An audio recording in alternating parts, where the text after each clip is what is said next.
Hello વિદ્યાર્થી મિત્રો, આજ આપણે વાત કરવા જઈ રહ્યા છીએ બીએમસી ની ભરતી વિશે। તો હવે હેલ્થમાં કઈ કઈ ભરતી આવી છે? તો મુખ્યત્વે હેલ્થમાં બીએમસીમાં એમપીએચડબલ્યુ, એફએચડબલ્યુ અને એસએસઆઈ ની ભરતી આવેલી છે।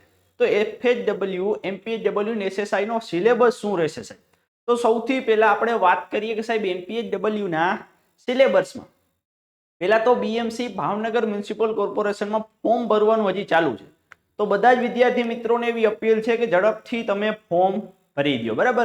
હવે કઈ રીતે છે તો કે સૌથી પહેલા વાત કરીએ તો ભાઈ એની તારીખ કઈ છે? તો કે છેલ્લી તારીખ છે ભાઈ 8 તારીખ। કેટલી છે?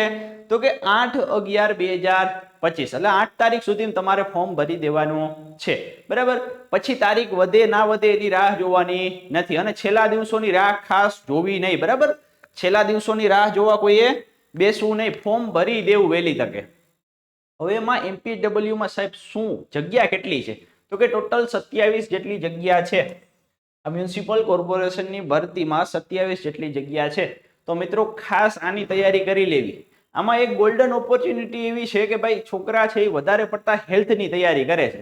શું કરે? હેલ્થમાં માંડ્યા રહે, બીજા વિષયનું ધ્યાન આપતા નથી। તો તમારે આ સિલેબસ જ એ રીતે સંભવિત સિલેબસ કહી શકાય કે ભાઈ અગાઉ સિલેબસ હતો એવો ને એવો સિલેબસ રહેશે, કારણ કે એવી કઈ સિલેબસની ચોખવટ એ લોકોએ કરી નથી।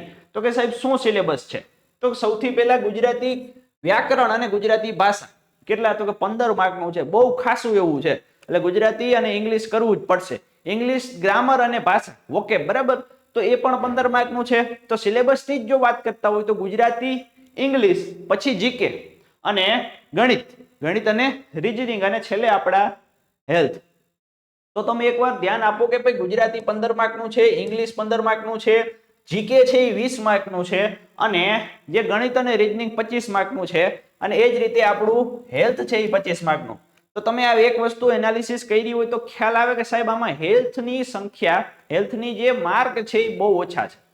તો એ વસ્તુ સ્વાભાવિક છે કે હેલ્થના જે યોદ્ધાઓ હશે, હેલ્થના જે કારીગર હશે એ આમાં ફાવશે નહીં। આમાં જનરલ તૈયારી વાળા જે જનરલ વિષય તૈયાર કરેલા હશે એ આમાં ફાવી જશે, બરાબર।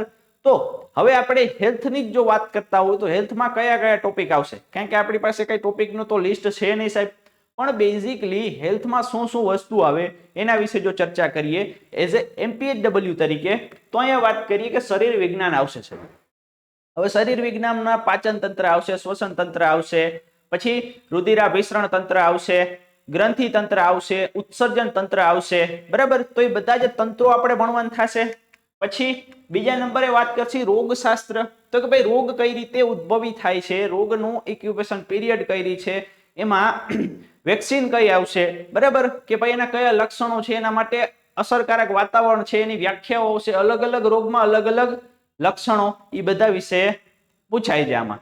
તો શું છે? તો કે રોગની પ્રક્રિયા છે, રોગથામ છે, રોગના કારકો છે, શબ્દાવલી છે, રોગનો ફેલાવો કઈ રીતે થાય એ બધું પૂછાશે આમાં।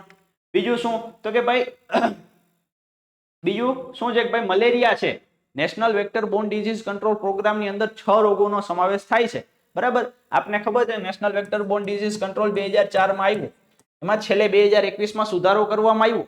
તો આમાં 6 રોગો છે એનો સમાવેશ થાય છે। મલેરિયા છે, ડેન્ગ્યુ છે, ચિકનગુનિયા છે, જાપાનીઝ એન્સેફેલાઇટિસ છે, હાથી પગો છે અને કાલાજાર છે। તો એ પણ ટોપિક પૂછાય છે। એના સિવાય હેલ્થમાં શું આવશે? રસીકરણ આવશે સાહેબ। રસીકરણમાં આપણે શું ભણીશું સાહેબ?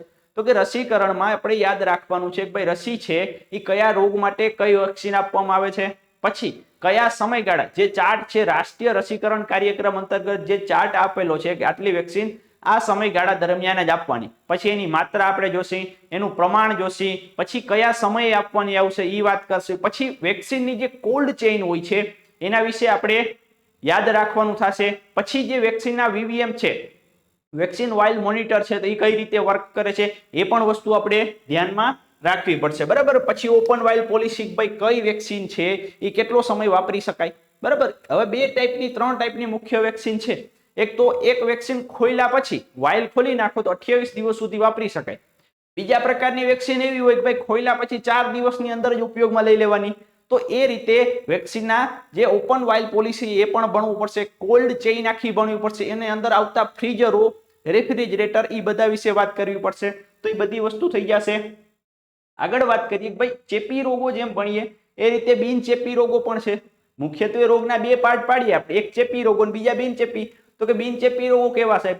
તો કે જે રોગ છે એ ફેલાવવા માટે કોઈ વેક્ટર, બરાબર, કે કોઈ કારક જવાબદાર હોય નહીં. એ રૂટીનના કારણે તમારી જીવનશૈલી અને વારસાગત રોગોના કારણે તમને થતા રોગ એવા બિનચેપી રોગો, જેવા કે હૃદય રોગ છે જે આપણે હુમલો કહીએ, પછી કેન્સર છે, પછી બ્લડ પ્રેશર જે આપણે બીપી કહીએ છીએ, પછી ડાયાબિટીસ છે, અંધાપો છે, અકસ્માત છે, પછી ઓબેસિટી એટલે તમારી ચરબી, બરાબર, શરીરની ઓબેસિટી એટલે આપણે ચરબી કહીએ, શરીરમાં ચરબીનો ભરાવો જે શરીર માટે હાનિકારક છે.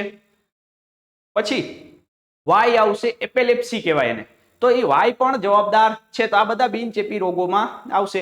એના સિવાય કયો ટોપિક સાહેબ આપણે કરવાનો છે? તો કે મિડવાઇફરી. આ ખાસ પૂછાશે, બરાબર, એમપીએચડબલ્યુ માં પણ પૂછાય છે અને એફએચડબલ્યુ માં પણ પૂછાય છે. તો ખાસ એમપીએચડબલ્યુ માં કયા કયા ટોપિક? તો કે સૌથી પહેલા તો એન્ટીનેટલ કેર, એટલે જ્યારે સ્ત્રી છે એ સગર્ભા થાય છે ત્યાંથી માંડી અને જ્યારે બાળકનો જન્મ થાય ત્યાં સુધી એન્ટીનેટલ કેર. પછી બાળકનો જન્મ થયા પછી પીએનસી પોસ્ટનેટલ કેર આવશે. પછી બાળકની કઈ રીતે સાર સંભાળ રાખવી, ડિલિવરી દરમિયાન શું યાદ રાખવું કે શું સાર સંભાળ રાખવી, કેની કેની જરૂરિયાત છે, એઝ એ હેલ્થ વર્કર તરીકે તમારી શું ફરજ આવે, માતાની કાળજીમાં કયા કયા સંજોગો ભાગ ભજવે, કઈ કઈ દવાનો ઉપયોગ થાય છે, ડિલિવરીના પાર્ટ પડે કે ભાઈ આ પ્રકારે 4 પ્રકારે 3 પ્રકારે ડિલિવરીના પાર્ટ પડતા હોય. પછી મુલાકાત લેવાની હોય તો ભાઈ 4 પ્રકારની મુલાકાત છે, 3 ટાઇમેસ્ટર આપણે વિભાજિત કરશી. તો એ બધા વિશે વાત કરવાની. પછી બાળકમાં આપણે પણ બાળકની કઈ રીતે સાર સંભાળ રખાય, એમાં એટેન્ડન્ટ તરીકે કોણ હોય છે, એ બધા વિશે વાંચવું પડશે, બરાબર, અને સમજવું પડશે. તો અહીંયા શું વાત કરીએ? Antenatal care, postnatal care, complication, જે કોઈ પણ પ્રકારના કોમ્પ્લિકેશન થાય એ પણ આપણે ભણવા પડશે. પછી પ્લેસેન્ટા, કે ભાઈ નાળ છે એને કાપવાની કઈ રીત છે, એની સ્વચ્છતાઓ કેટલી હોય છે, એમાં શું કાળજી રાખવી પડે, જે હથિયારો છે એને ઓટોક્લેવ વાળા હથિયાર ઉપયોગ કરવા પડે, એ વસ્તુ છે. પછી બ્રેસ્ટ ફીડિંગ આપણે જોશું કે ભાઈ કઈ રીતે કેટલા પ્રમાણમાં બ્રેસ્ટ ફીડિંગ કરાવવું એ સારું છે, બરાબર. એ જ રીતે ડિલિવરી છે. પછી જે હાઈ રિસ્ક માતા છે એને અલગથી ભણીશું.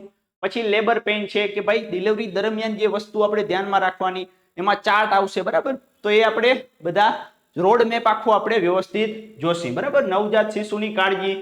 પછી ફેમિલી પ્લાનિંગ, કુટુંબ નિયોજન, ભાઈ સ્ત્રીમાં નસબંધી અને પુરુષમાં નસબંધી. તે પછી નસબંધી સિવાયના કે ભાઈ કઈ રીતે આપણે કુટુંબ નિયોજનની જે કાળજી રાખી શકાય, તો બધી અલગ અલગ રીતો આવશે. મેકેનિકલ રીત આવશે, રાસાયણિક રીત આવશે, પછી પરમેનન્ટ નસબંધી આવશે, ટેમ્પરરી નસબંધી આવશે. તો એ બધા વિશે આપણે વ્યવસ્થિત વાત કરીશું, બરાબર.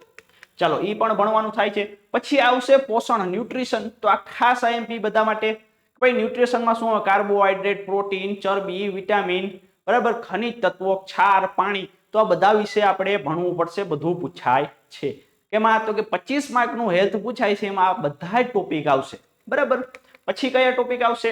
તો કે સાહેબ અલગથી એક આરોગ્યના સ્તર આવશે, બરાબર. પછી આરોગ્ય સંસ્થાઓના સ્તર આવશે, એ જ રીતે આરોગ્ય સમુદાય આવશે. પછી જે કીટશાસ્ત્ર, સૂક્ષ્મ જીવાણુ શાસ્ત્ર હોય છે એ આખું આવશે. પછી પ્રાથમિક સારવાર આવશે. પછી કૃમિઓ વિશે આવશે, જેમ આપણે વાયરસ, બેક્ટેરિયા, પ્રજીવ એના વિશે વાત કરીશું એ રીતે આ કૃમિની પણ વાત કરવી પડશે. કૃમિથી થતા રોગો વિશે વાત કરવી પડશે, બરાબર. પછી માઇક્રોબાયોલોજી, સૂક્ષ્મ જીવ વિજ્ઞાન. જો આ વાત આવી ગઈ ને, બેક્ટેરિયા, વાયરસ, પ્રજીવ, ફૂગ, એના દ્વારા ફેલાતા રોગો, કઈ રીતે એને કંટ્રોલમાં લાવી શકાય. પછી એના ભાગ પડશે કે બેક્ટેરિયા કયા પ્રકારના બેક્ટેરિયા હોય, વાયરસ છે કયા કયા પ્રકારના હોય, અને કૃમિ છે એ કયા પ્રકારના, એ બધા વિશે વાત કરવી પડશે, સમજવું પડશે. પછી આરોગ્યના કાર્યક્રમો. જો અલગ અલગ કાર્યક્રમ પૂછાય. દરેક પરીક્ષામાં એકાદો કાર્યક્રમ હોય જ. પછી તો કે હેલ્થ અને સેનિટેશન આખું આવશે, બરાબર. જે એસઆઈ ના વિદ્યાર્થીઓને વધારે ખબર પડશે, પણ એઝ એ એમપીએચડબલ્યુ તરીકે પણ આ ટોપિક પૂછાય છે. પછી આરોગ્યની એજન્સીઓ આવશે. પછી જૈવિક આતંકવાદ, જે આ નાના નાના ટોપિક છે બધા, બરાબર, નાના નાના ટોપિક છે. આ બધા પૂછાય તો પૂછાય, ન પૂછાય તો નહીં પૂછાય, એવા બધા ટોપિક. પછી કોમ્યુનિકેશન, આ પૂછાય છે. ડિઝાસ્ટર મેનેજમેન્ટ છે.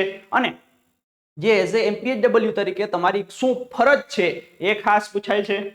પછી હવે એક અલગથી સેનિટેશનના જે આપણે ટોપિક લીધા, ભાઈ આ તમારી એમપીએચડબલ્યુ તરીકે બીએમસીમાં પૂછાઈ શકે છે, બરાબર. તો કયા કયા ટોપિક સાહેબ? તો કે પર્યાવરણ વિશે વાત કરશે આખી. પછી અવાજ આવશે, ધ્વનિ આવશે, પ્રકાશ આવશે, જે ઘર છે એનું સ્ટ્રક્ચર આવશે, પાણીનું શુદ્ધિકરણ આવશે. એ બધા જ ટોપિક સેનિટેશનમાં આવશે. તો કે હવા છે, જમીન છે, પાણી છે સાહેબ, પછી પાણીનું શુદ્ધિકરણ છે, પછી બીએમસી છે, બીએમસી આખું આપણે ભણીશું બરાબર, બાયોમેડિકલ વેસ્ટ શું છે, બાયોમેડિકલ વેસ્ટ કચરાનું વ્યવસ્થાપન આપણે જોશું, પછી હાઉસિંગ છે, જે કયા સ્ટ્રક્ચરમાં ઘર બનાવવામાં આવે તો કેટલા સ્ટ્રક્ચરમાં હોવું જોઈએ એ બધી વાત કરીશું, વેન્ટિલેશન જાણીશું, પછી પ્રકાશ વિશે વાત કરીશું બરાબર, એની શું એની સ્પીડ હોય છે પ્રકાશની, તો આખું પ્રકાશ જ્યારે ભણીશું ત્યારે વ્યવસ્થિત વાત કરીશું. તો જે ટોપિકની મેં ચર્ચા કરી એ બધા જ ટોપિક આપણે પૂછાય છે. તો એઝ એ એમપીએચડબલ્યુ તરીકે જો અત્યારે આપણે બીએમસી છે અને બીએમસી કોર્પોરેશનની એવી ખાસિયત છે કે ભાઈ ગમે ત્યારે એક્ઝામ આવી શકે બરાબર, પૂર ઝડપે એક્ઝામ આવી શકે, તો આપણે પૂર્વ પ્રિપેર રહેવું પડે. તો જો આપણે વાત કરતા હોય કે સાહેબ અમારે તૈયારી ક્યાંથી કરી શકાય, તો તમારી પાસે ઓપ્શન એવો છે કે ભાઈ આ કોર્સ તમે પરચેસ કરી શકો છો. હવે 1 તારીખ પછી આ કોર્સ 2499 જે એઝ ઇટ ઇઝ રહેશે, પણ અત્યારે ડિસ્કાઉન્ટ ચાલુ છે બરાબર, તો તમે હેલ્પલાઇન નંબર ઉપર કોલ કરી અને ડિસ્કાઉન્ટ વિશે માહિતી લઈ શકો છો. અને આના સિવાય તમને કોઈ તકલીફ હોય કાંઈ હોય તો તમે હેલ્પલાઇન નંબર ઉપર કોલ કરી અને માહિતી લઈ શકો છો બરાબર. તો આ તો આપણો હેલ્થનો સિલેબસ બરાબર.